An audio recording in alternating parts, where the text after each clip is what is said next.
เกิดเหตุฟ้าผ่านะคะเสียชีวิต2 รายนะคะบ้านนนโคตำบลนาทานนี่ค่ะ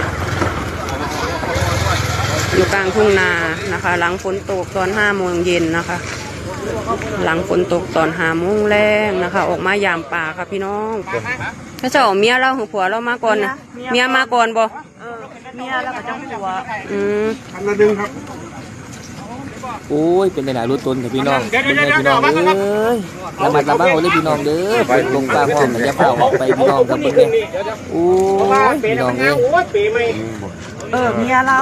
เขาจะเอาเมียออกมาก่อนเพราะเขาเนี่ยได้สุดนะเอาเมียออกมาก่อนยังไม่ได้ตัวนี้ได้เยอะตัวนั้นก็ได้โอ้นี่เด็กผัวเราไอ้กินไปสู่ภพภูมิที่ดีเด้อที่แม่นเอาอายุมาหน่อยเนาะเขาจะมาเป็น50 ต้นเลย50 ต้นนี่ล่ะต้องผัวจะเมียเราบ้าตัวเมียเรากับสิอายุไล่ๆกันนี่แหละ